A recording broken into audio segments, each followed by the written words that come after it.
Dominator of dynamite, the bomb of business, and provider of prizes, Alfred Nobel was a man of many great accomplishments. He employed his skills and knowledge of chemistry to create many groundbreaking innovations. He also led and created a business style which remains relevant today.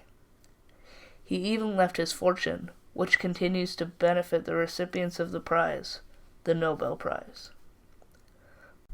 Born October 21st, 1833, to Emanuel and Carolina Nobel in Stockholm, Sweden, where he grew up with three brothers, Ludwig, Robert, and Emil. When Alfred was 4, his father moved to St. Petersburg, Russia, to begin a job manufacturing explosives. Alfred and his family reunited with his father in 1842. Alfred's parents became more affluent and decided to enhance his education by employing private tutors. Alfred became fluent in English, French, German, Russian, and Swedish. He later set off to France to work in the laboratory of Théophile Jules Palau for a year, where he mastered the art of chemistry. Palau was famous for his study of lipid chemistry. In 1855, he returned to Russia to work for his father's factory making military equipment for the Crimean War. After a depressing loss in Russia, the Russian military canceled their orders of explosives, causing Alfred's father Emanuel's business to go bankrupt. Alfred then moved back to Sweden with his family, where he started experimenting with explosives, mostly nitroglycerin. Nitroglycerin is a viscous, highly explosive liquid which had been discovered in 1847 by the Italian Ascanio Sobrero. In 1864, Nobel founded Nitroglycerin Aktiebolaget, a joint stock company in Sweden.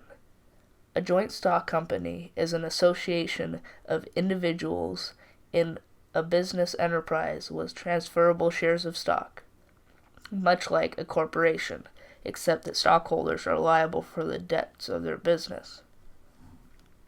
Later on, in 1864, when Alfred was 29, his brother Emil died in a huge explosion in one of Alfred's factories that also killed 4 other people. The media originally put Alfred's name in the newspaper by mistake instead of his brother's. People started celebrating in the streets, chanting, "The killer is dead! The killer is dead!" Alfred was stunned when he saw people calling him names such as the Merchant of Death and a killer. He discovered people saw him as a man that became rich, finding different ways to kill people. He saw his work as a way to end wars and save lives, not start wars and destroy lives. Alfred later began experimenting with nitroglycerin and safer ways to ignite it. He then invented the blasting cap or detonator to ignite nitroglycerin by a strong shock rather than by heat, which made it easier to ignite from longer distances. Later, he found a way to absorb nitroglycerin into Kieslauger, which is a naturally occurring, soft, sedimentary rock that is easily crumbled into a fine, white-gray powder. The invention of dynamite was patented by Alfred in 1867. Alfred's new invention of dynamite threw mining into a whole new world. Dynamite could conveniently blow away chunks of rock, exposing ore and mineral deposits. Years later, Alfred established and led the world's first international holding company, the Nobel Dynamite Trust Company. International holding companies own shares in other companies and control or manage their joint business, similar to that of multinational enterprises of today. On November 27, 1895, Alfred unofficially signed his last will, witnessed by 4 of his friends. In his will, he left $31 million to fund monetary prizes awarded to people who make groundbreaking discoveries or innovations in the respective fields he found most interesting. 5 prizes are awarded annually on December 10th in Stockholm. The 5 categories consist of physics, chemistry, physiology or medicine, literature, and peace.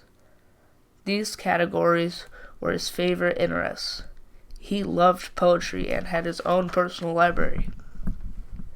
Examples of the people who won the Nobel Prize. Righteousness' sake, I think Alfred Nobel would know what I mean when I say I accept this award in the spirit of a curator of some precious heirloom which he holds in trust for its true owners, all those to whom truth is beauty and beauty truth, and in whose eyes the beauty of genuine brotherhood and peace is more precious than diamonds or silver or gold.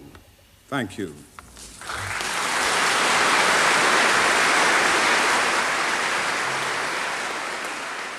Early.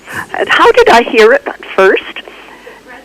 The press called me. Mm-hmm. Mm-hmm. And what was your first reaction? Do you remember? Or is it unbelief?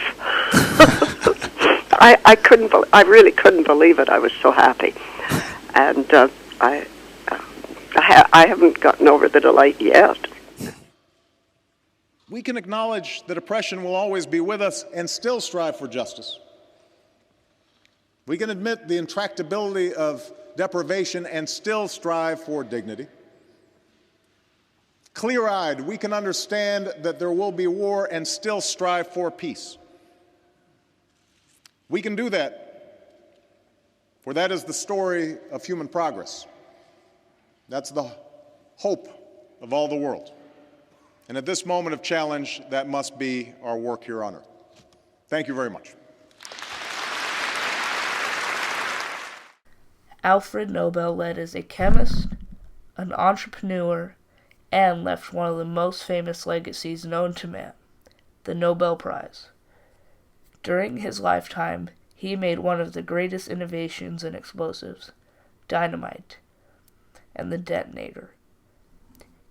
Created and led a new business style, which is still used today, and left a legacy of the Nobel Prize that motivates and inspires people to work harder and make more innovations and more discoveries that will help the human race. A great